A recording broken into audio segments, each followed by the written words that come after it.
नमस्ते साथियों, कैसे हैं आप लोग।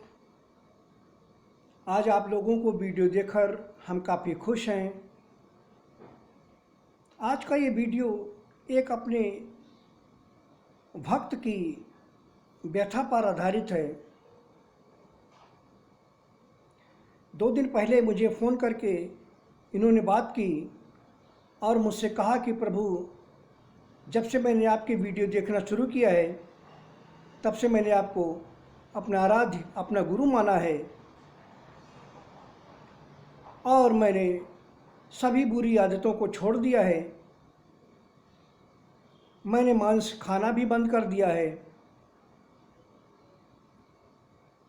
उनके घर में मुर्गी वगैरह भी पाली जाती थी, तो घर में उन्होंने बहुत सारी मुर्गियों को भी मारकर खाया है, जीव हत्याएं की हैं।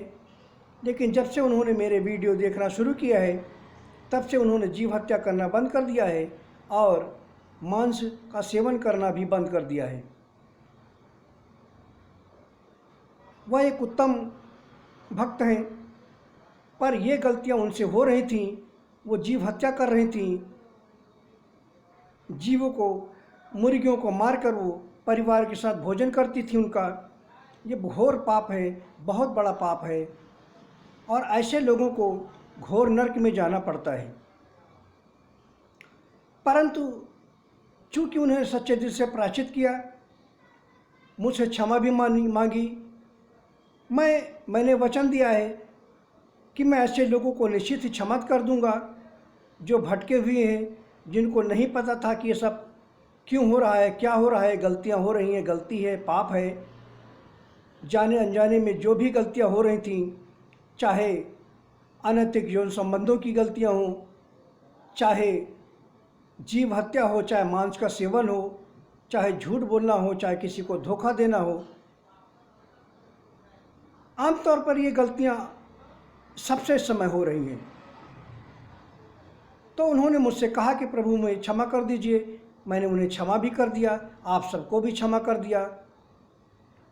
जिन लोगों ने मेरे मार्ग का अनुसरण किया, मेरे सत्य रूपी मार्ग का अनुसरण करके जीवन जी रहे हैं, मेरे वीडियो को देखने के बाद, मेरे संदेशों को सुनने के बाद मैंने उन सबको क्षमा भी कर दिया है। लेकिन उनके सामने एक और समस्या थी जिसके लिए उन्होंने मुझसे फ़ोन किया, बातचीत की और उन्होंने कहा कि प्रभु, ऐसी समस्या है कि मेरे घर में जब मेरे माँ बाप काम करने के लिए खेतों में चले जाते हैं तब घर में कोई खाना बनाने वाला होता नहीं है और वो लोग जिद करते हैं कि हमारे लिए मांस का भोजन बनाइए और मैंने मांस का सेवन बंद कर दिया है। मैं उन्हें मना कर देती हूँ कि मैं मटन, चिकन, इस तरह की चीज़ें मैं नहीं बना सकती, मैं नहीं छू सकती। तो घर वालों से उनका झगड़ा होने लगा। घर वाले उन्हें गाली देने लगे, कोसने लगे। उनके माता पिता के अनुसार, उनके गांव वालों के अनुसार मुर्गी, जीव हत्या, ये सब मांस का सेवन ये खाने की चीज़ है। अब अज्ञानी हैं, नहीं पता है उन्हें, और पता भी है तो फिर उनकी आदतें पड़ गई हैं, तो आदतें छूट नहीं रही हैं। तो जैसी करनी वैसी भरनी, ऐसे कुकर्मों की दंड तो भुगतना ही पड़ेगा। ऐसे लोगों को मैं नरक में भेज रहा हूँ, इसमें कोई दो राय नहीं है। तो उस लड़की की व्यथा थी कि मैं क्या करूं। घर वाले मुझे गाली देते हैं, झगड़ा करते हैं, मैं ऐसा खाना बनाना नहीं चाहती ऐसा। प्रभु मुझे कुछ सलाह दीजिए, मैं क्या करूं। घर वालों से कब तक मैं झगड़ती रहूंगी, कैसे क्या मैं करूं। उनकी एक छोटी बहन है, वो भी मांस का सेवन करना बंद कर दिया है जब से उसने, छोटी बहन ने भी वीडियो देखे हैं। तो बड़ी समस्या थी उनके सामने। तो मुझे मजबूरन फिर मुझे अनुमति देनी पड़ी कि ठीक है, आप भोजन बिल्कुल ना किया करें। लेकिन अनिच्छा से ही मुझे उनको अनुमति देनी पड़ी कि ठीक है, आप उनके लिए खाना बना दिया करें, मांस का मांस को पका दिया करें। ये मेरी अनिच्छा से ही हुआ, लेकिन इसके सिवा कोई और रास्ता भी नहीं था। तो मैं उनके माता पिता को कहना चाहता हूँ कि इस तरह किसी को बाध्य न करें। इससे आप लोगों को पाप तो लग ही रहा है, घोर पाप लग रहा है, और इसके परिणाम भी बहुत गंभीर होंगे।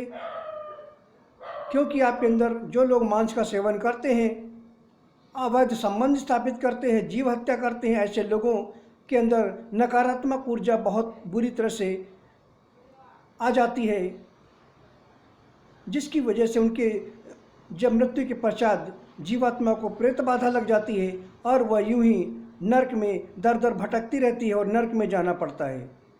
इसलिए मेरी आप लोगों को सलाह है कि कृपया इन सब बुरी आदतों को छोड़ दीजिए। आने वाले समय में मैं बहुत सारे इन प्रेत बाधाओं से, भूतों से, जो जीवात्माएं हैं, मृत आत्माएं हैं, इनसे मैं बातचीत करने वाला हूं। उनकी रिकॉर्डिंग मैं अपने व्हाट्सएप का जो मैंने ग्रुप बनाया है उस पर मैं रिकॉर्डिंग अपलोड भी कर रहा हूं, और वहां रिकॉर्डिंग अपलोड करना आसान है मुझे, क्योंकि उसमें लिंक दिया हुआ है। तो ऐसे लोगों की मैं लाइव बातचीत को आप लोगों को रिकॉर्ड करके भेजूंगा, डालूंगा वहाँ। आप लोग वहाँ आकर के देखिए, व्हाट्सएप ग्रुप से जुड़िए। वहाँ हम प्रतिदिन वहाँ संवाद भी करते हैं सभी लोगों से। तो मेरा अनुरोध है कि आप लोग व्हाट्सएप ग्रुप से अवश्य जुड़िए।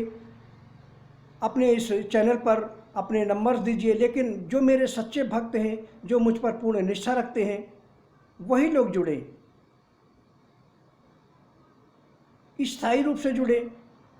इससे आप लोगों को अत्यंत लाभ होगा। तो मैं, जो मेरी ये भक्त हैं, इनको भी मैं सलाह देना चाहता हूँ कि जब आप मांस जब पकाने के लिए आप तैयार हों, क्योंकि मांस को धोना भी पड़ेगा, हाथ लगाना पड़ेगा, तो मेरी ये सलाह है, हो सके तो नेपकिन पहन लिया करें, ग्लव्स पहन लिया करें।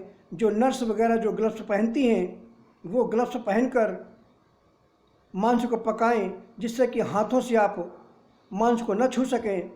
ये भी ऑप्शन उत्तम है। मैं उनको ये सलाह देता हूँ कि अगर बहुत मजबूरी है मांस पकाने की, तो फिर हो सके तो ग्लव्स पहनिए, जिससे कि आप मांस को हाथ लगाने से बच जाएं।